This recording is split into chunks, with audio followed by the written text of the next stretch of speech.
Good morning, everyone. Thank you for joining us this morning. We're going to have an update on the police-involved shooting from Waukegan, Illinois from October 20th of last week. And in that shooting, you know that 19-year-old Marcellus Stinnett lost his life, and our client, 20-year-old Tafara Williams, suffered multiple gunshot wounds and remains hospitalized. You will hear from her in a moment, telling what happened in her own words. And you'll hear now from several attorneys and several family members. Let me spell those names for you so you've got that on the record, and then we'll get underway. Antonio Romanucci, A-N-T-O-N-I-O, Romanucci, R-O-M-A-N-U-C-C-I. Ben Crump, I believe you should be familiar with that spelling. You will hear from Mother Tina Johnson, T-I-N-A, J-O-H-N-S-O-N. You'll hear from Brother Ashante Williams, E-S-H-A-U-N-T-E, Williams, standard spelling. You will then hear from Aunt Latoya Johnson, L-A-T-O-Y-A. We will take live comments from Tafara Williams, T-A-F-A-R-A Williams. And then we will end with her sister Sasha Williams, S-A-S-H-A. Let Ben Crump get us going with our remarks. I'm Attorney Ben Crump, along with Attorney Antonio Romanucci. We have the honor of representing Tafara Williams, who, even though she's not present with us, she will be talking with you from the hospital via Zoom, telling you what happened, because these tragic circumstances, even though it took the love of her life, she survived, and she lived to tell what happened to Tina Johnson and Trevor Williams' daughter. This is a big, loving family who is coming out here today, not only demanding justice and transparency, but most of all, they are begging for your prayers for Tafara, who is Tina's only daughter, to make as full of a recovery as possible, even though her body was mutilated with bullets. And they're also asking for prayers for her and Marcellus's 7-month-old son, that she now has to raise this black child in this world all by herself. But thank God she has a big, loving family that includes not only her mother and father, but also all of these incredible, beautiful people. To name a few, her Aunt Latoya Johnson, who's going to speak to you, as well as her brother, Ashante Williams, and sister, Sasha Williams, who are a great example for their little sister. And so, without further ado, a man who is one of the best civil rights lawyers, but best human beings who I've had the honor to work with and fight with around the country. We represent George Floyd's family in Minneapolis, Minnesota. We represent Javier Amler's family in Austin, Texas, and I'm so proud that we're a little closer to his home, Chicago, Illinois, to represent such a wonderful, Tafara Williams. If you're in a room with her, her smile lights up the room, even if it's in a hospital where she is tied up to machines. That's how radiant this young lady is.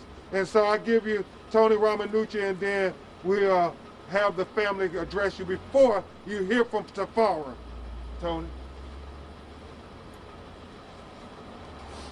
Good morning, everybody, and thank you for being here. Thank you, Ben Crump, the legendary and the legend civil rights attorney. I'm honored and humbled to stand behind this family and stand in front of you, and thank you for being here and being so strong and courageous. I also want to acknowledge my co-counsel, not only Ben Crump, but Bhavani Ravindram and Nicolette Ward. It is disheartening that I stand before you again and talk to you about a police shooting that is needless, senseless, and never should have happened. But indeed, in this year of 2020, once again, we stand before you and we talk about needless harm, harm that should never have happened, death that should never have happened, Tafara, whose suffering will be lifetime and permanent. But I want to bring a message also to you now, one of positivity. We want to make this city, Waukegan, right now the example of accountability and transparency in policing. What Waukegan has done will give this family a sense of peace. It will not restore what has happened. Let's make that clear. And I am not condoning the actions of this police officer. We are condemning it. We could not be more critical of what this police officer did, because what he did was nothing short of a profile. He profiled these poor people because of the color of their skin. That was their crime. They were committing no crime at all. And this now, we make this ground zero. Do you hear me, Chicago? Do you hear me, Milwaukee? Do you hear me, Minneapolis? This is the time for change. This message you can bring right now across the country and show what Waukegan does when somebody commits a wrong.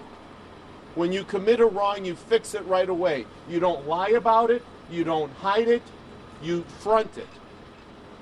And that's what they're doing. I can tell you that Ben and I just had a meeting with the mayor. We've been assured and promised transparency, and I'm going to take that to heart. What this will do for the family, we don't know yet, but we hope that it will lead to healing, not only for this family, not only for Tafara and Tina, but for the community, for Waukegan and this country. This must stop. And this is the beginning. We aim to make this the beginning. Make no mistake, that doesn't mean that we won't file our lawsuit. We will file the lawsuit, and there's a reason for it. Because without that, we cannot make the permanent changes that we require in this country and in this community, because not only will we be seeking monetary relief, but also injunctive relief. And what does that mean? We want policy changes. Waukegan has done the right steps. Now we need to make sure that it won't happen again. We hope this message is loud and clear. I am grateful, I'm thankful, and we'll be here to take questions afterwards, but now I want to turn it over back to Ben. Thank you so much, Attorney Ramanucci. And, you know, as I was talking to Tina and LaToya and their family, we talked about Breonna Taylor, who was executed in her own home in Louisville, Kentucky. We talked about George Floyd, who was tortured to death from a police officer having his knee on George's neck as he said, "I can't breathe," 28 times. We talked about Jacob Blake Jr. not too far from here.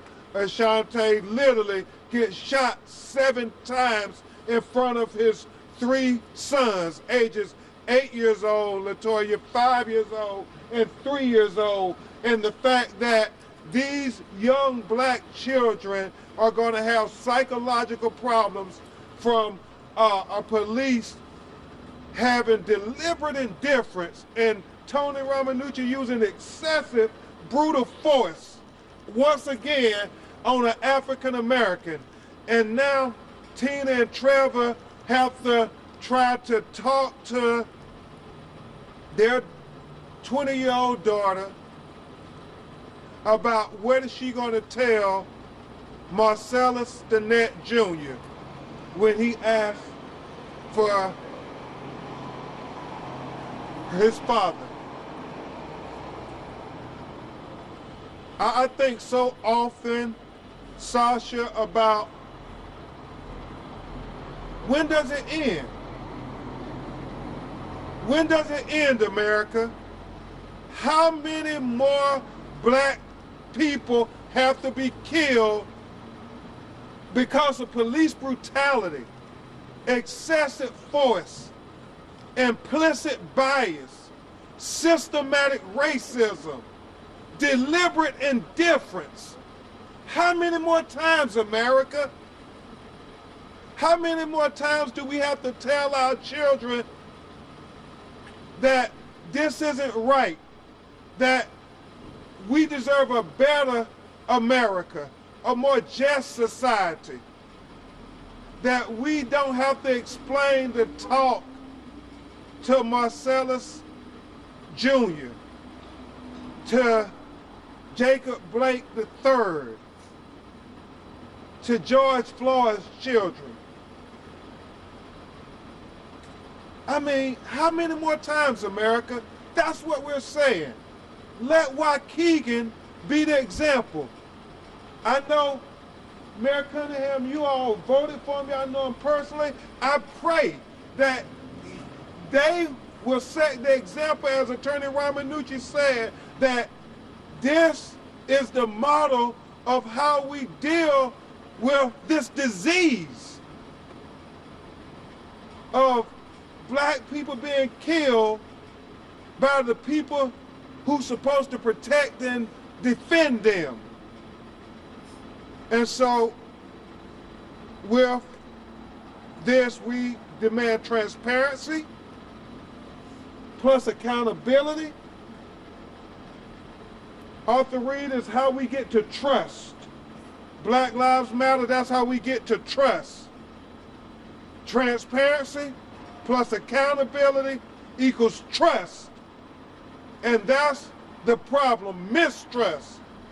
We want to be able for Tina and Trevor to know that their daughter will get equal justice under the law as she lay in this hospital battling to make sure that she can recover from these injuries and raise her and Marcellus's child the best she can, knowing that he has been taken away from her.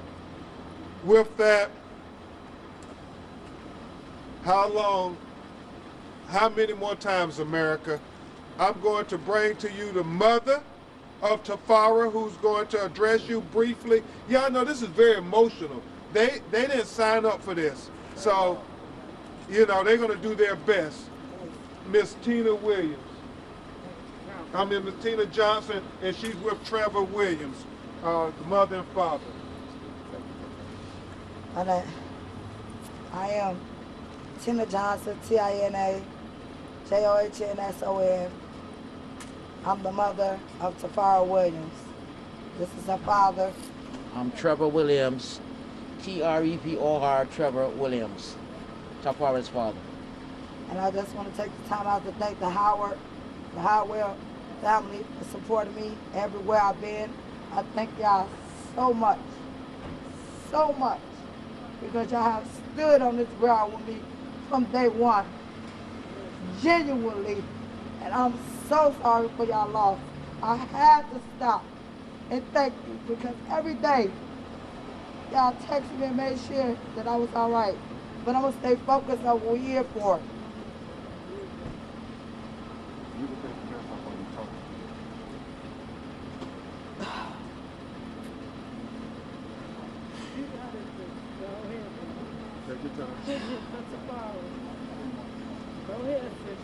Tafara is my child, my only baby.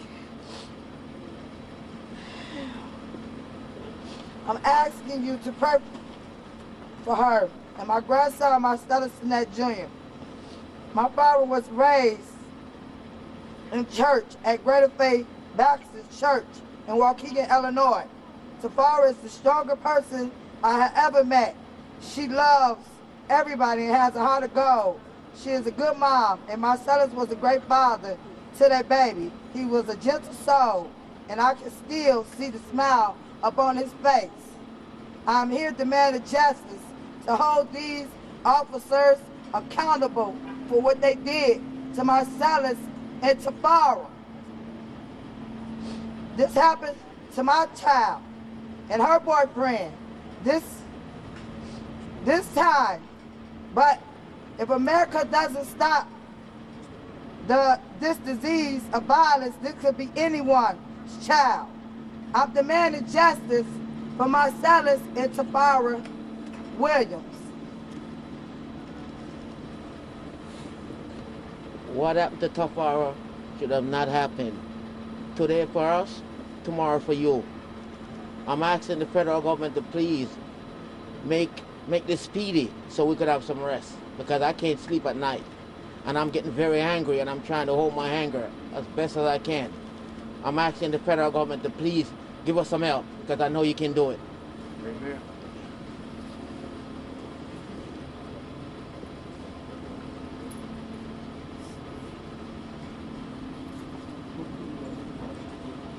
And next we will hear from Tafara's brother, Ishante Williams.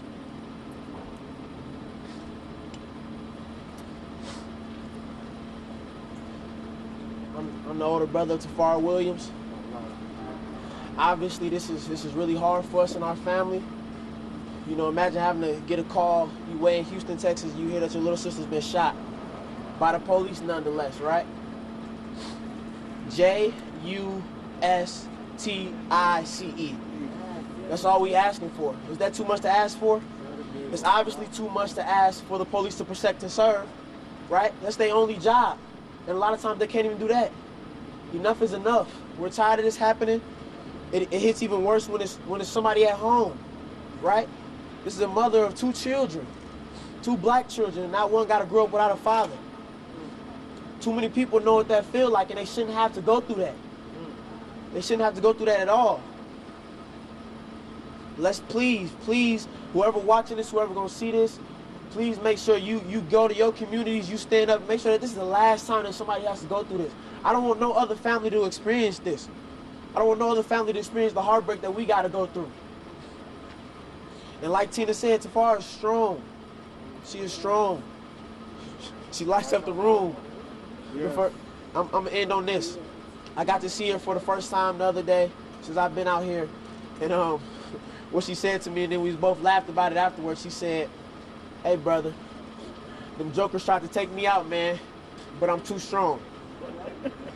She too strong. Too strong.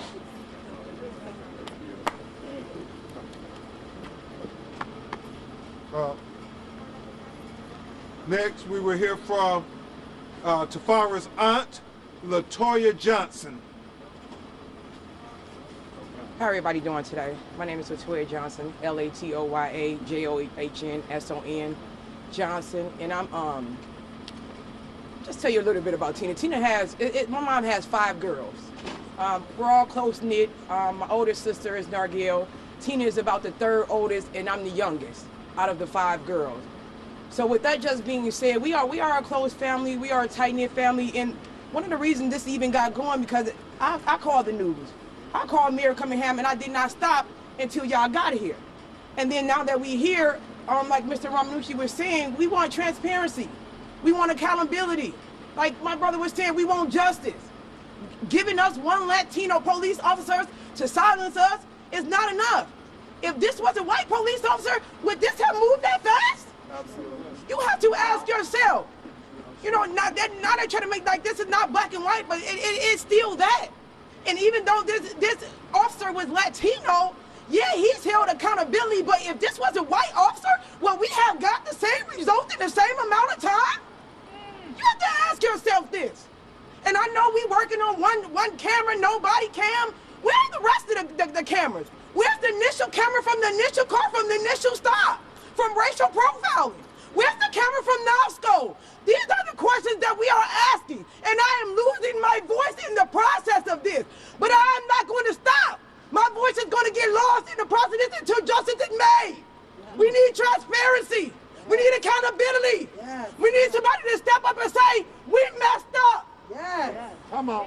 We messed up. That's it. Mayor Cunningham, Johnson family, we love y'all. Junebug, Mary Cunningham and his mother. My grandma's 82 years old. She called Mary Cunningham, which is Sam Cunningham's mother. She must have got on the phone with him. She told him, Junebug, you better do right by my family. Yeah. We are a good family. And Mayor Cunningham needs to do right by us. And one Latino officer will not be enough. Yes. Okay? Now, I didn't write this down. This is what I feel in my heart. This is what's coming off the top of my head. I am not a motivational speaker. I am just here for justice for my niece, Tafaris Wheeler, and most importantly, Marcellus Danette, because he no longer has a voice.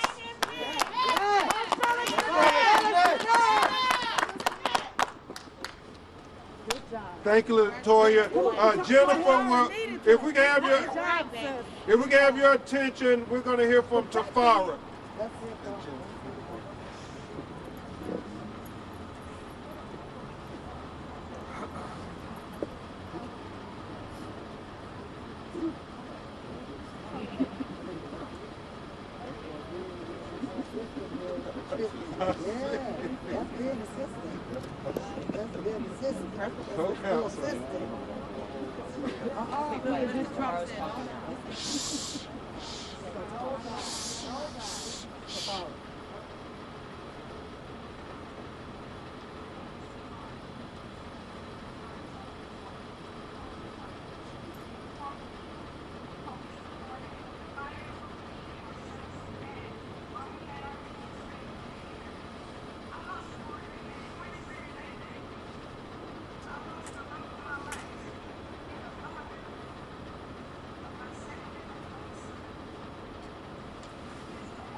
is her mama. God.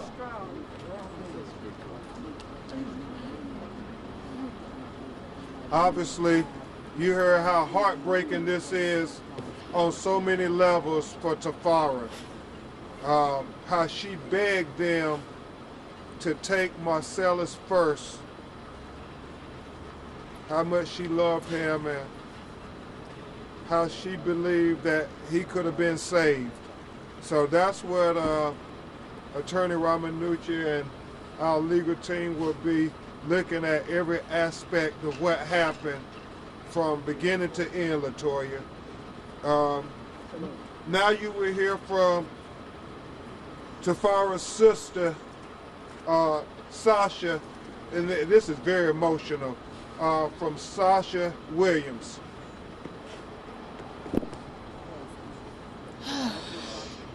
My name is Sasha Williams, S-A-S-H-A Williams. And today, I'll be talking about my little sister. I'll be singing, and I'll be also saying a poem. Truth is, I'm tired. Options are few.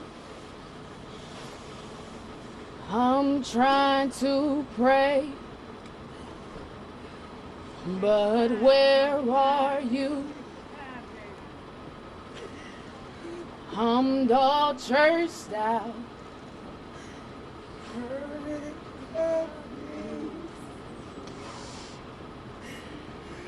I can't fake what's left to do. Truth is, I'm weak. No strength to fight. No tears to cry. Even if I try. But still my soul refuses to die. Yeah. One touch will change my life. Take me to the King. I don't have much to bring. My heart is torn to pieces. It's my offering. Lay me at the throne. Leave me there alone to gaze upon your glory and sing to you this song. Please take me to the King. Now this is my poem that I made for my sister within like a minute.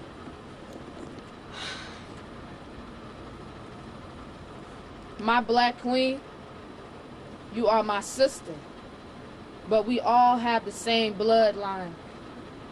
They try to kill our kind, but my sister, you are stronger than a vein that keeps me alive. You are the story to my poem. My black queen, you are my coverage in my storm. My sister, your sister, I am unarmed. Black queen, be strong.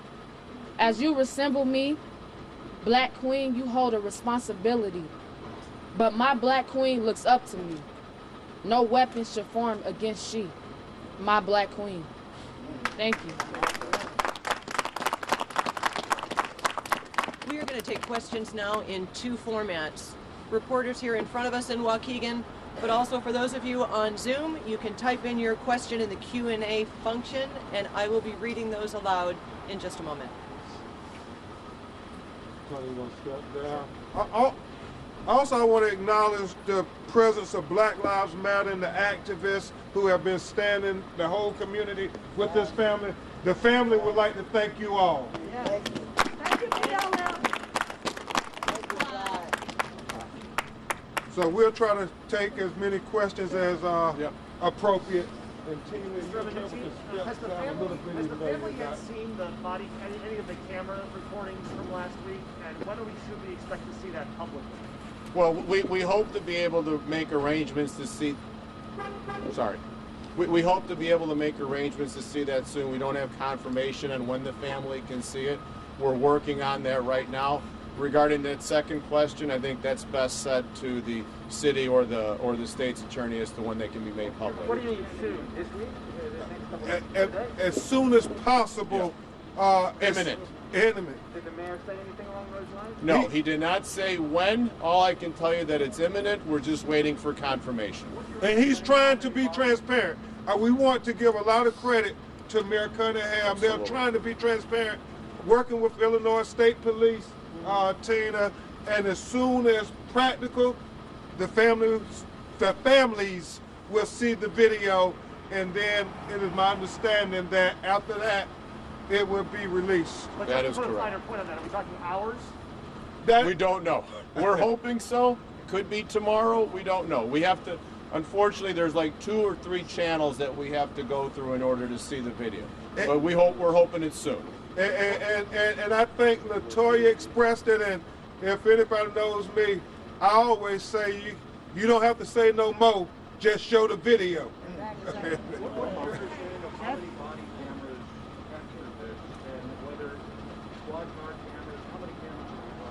We don't know yet. That we don't know. Obviously, we are so soon into this. We're not in any formal discovery. We're right now at the whim of the city in releasing those videos, and we hope to be able to see as many as possible. The mayor has promised transparency. That would mean to me that we're going to be seeing as many as possible, whether body and dash. We don't know, but our demand is for transparency, and justice delayed is justice denied. I believe transparency and truth are the cornerstones of justice. Well Can you said. discuss a little bit about the nature of your discussions this morning with the mayor and how that meeting went? What the I'll topics let were? Tony go first, and then I'll opine. Yeah, I'm not going to go into detail about what those discussions were, but I can tell you that the mayor was, I thought, was very forthright. He was sincere. We're going to trust his word in transparency and accountability. And I don't know that we can ask for much more than that. And that's why we have such great hope that, as I said earlier, this is ground zero. If there's going to be an example that I've seen anywhere in the country, and it's not a coincidence that it's just close to home, it happens to be here. I haven't seen this anywhere in the country where there's been action taken this quickly in defining transparency. So we're hoping that this is the model now that is expressed across the country. Yeah, well, I just want to opine on this.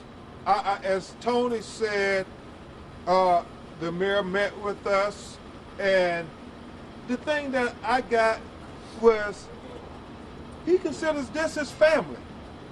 I mean, he literally said that, and so I know Rick Hammond, his attorney, there are certain things he can't do now because, as Attorney Ramanucci said, the legal process takes the course. But this is family, and I think Latoya talked about Junepug, Mary Cunningham's mother, and so, you know, this is a community where they know one another, and so I thought it was awfully revealing how the mayor said this is personal to him as well, because he knows these young people, especially Tafara. He knew her from when she was a baby. And so he wants to get to the truth of what really happened there. And Attorney Ramanucci and I want to help him and the city get to that truth so it can be a model. It can be a model. The chief of police, the mayor, Rick Hammond, the attorneys for the city, all shared our firm objective to getting to the truth, no matter what that truth is, and having accountability. Well, I certainly take from it that whatever they saw raised some concerns, and those concerns led to immediate action. That doesn't happen that quickly. I mean, something was amiss, and we're very anxious to see the video. We want to see what happened. Whatever tactical whatever tactics this officer used must have clearly been against policy, not only against policy but against morality and against humanity, for anything to have taken place so quickly. What have you learned about? And I'm gonna just say what Tina and LaToya said. They didn't fire him because he did the right thing. They fired him because he did something wrong. What have you learned about this officer's past? I think that I don't know anything about this officer's past. I don't even know his name yet. I'm going to jump in with a question from the New York Times. Excuse me, no, it was Mark Reuter from the Washington Post. They're asking about the relationship between this case and Jacob Blake and Kenosha, given that they're neighboring cities. Any tie there you'd like to talk about? Certainly. I know that Attorney Pat Savvy and Biavi Lamar and I are working on the Jacob Blake Jr. case, and I know Tony Ramanucci and I are working with great lawyers on the George Floyd case.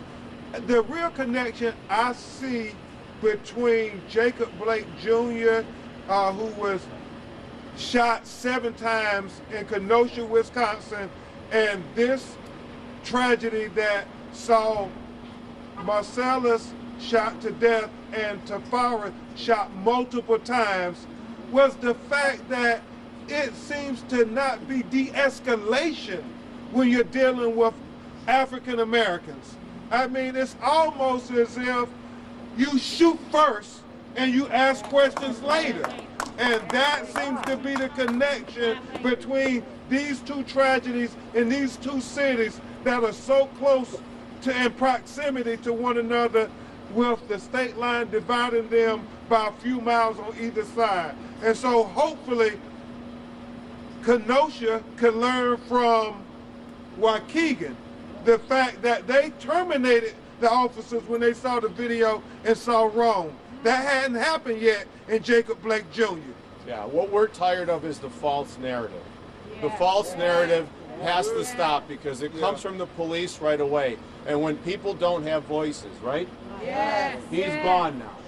He doesn't have a voice. He can't tell his side of the story. But more importantly, what I envision happening here is this police officer who acted so inappropriately last week, he's going to face racial discrimination charges, because that is what the bottom line is. When you want to bring this full circle, this is a racial issue. It is an issue of excessive force. But what is the cause? The underlying cause. Police run me, arrest me. Pull my name up, run the Alexander. See how much of these fuck-ass people put a gun to my head. They got cameras and everything. That's what you guys need to report. Emotions are high. Yeah, that's right.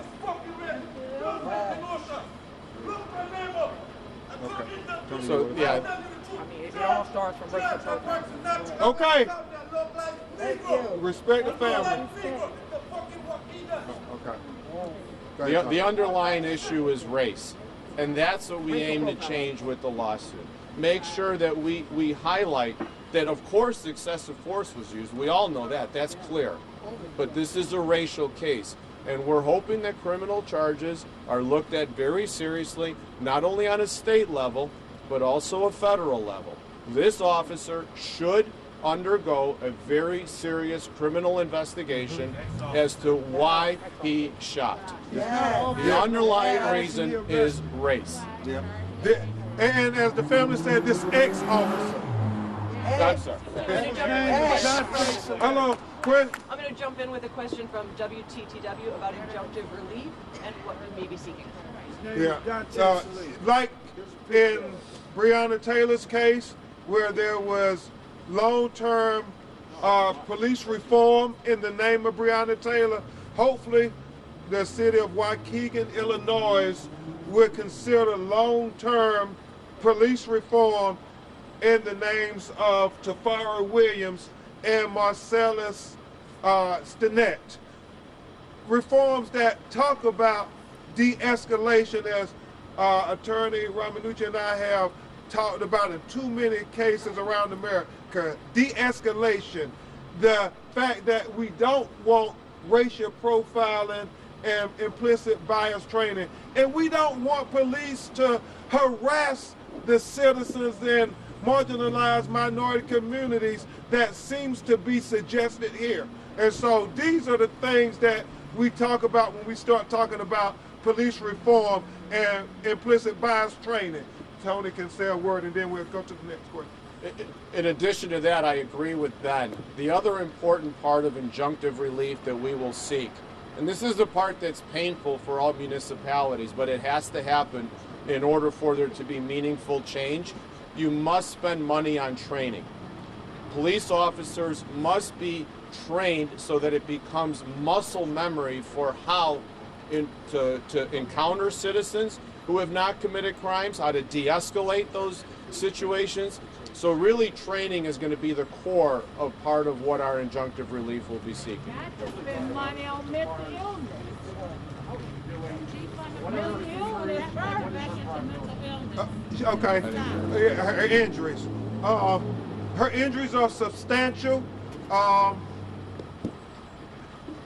of respect for the family, I won't go into the vivid details, but she will have permanent scarring and disfigurement for the rest of her life as a permanent reminder of this police excessive force. I'm sure mentally too. I mean, physically, mentally, psychologically, emotionally, she will never be the same, despite how strong as Shantae says she is. She physically survived, but part of her did die on that night. All right, we'll take one more question. Last question? Okay. Thank you, everyone. Thank you all.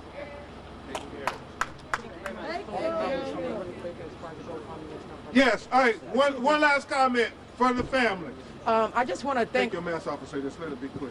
I just want to thank you all for coming out. I want to thank everybody for their support. I want to thank Clyde McClure. He's been with me the whole way through the Black Lives Matter, Rayon Edwards as well. And then get to this point. It's important. I just wanted to say we did start a GoFundMe for Tafara. It's called Justice for Tafara Williams, and this is for her kids. And then the Marcellus Danette family also has one. So if you guys can help them out with that, we'd be highly appreciated. You guys have a blessed day. Thank you. Thank you. Thank you, everyone. Let's go back here for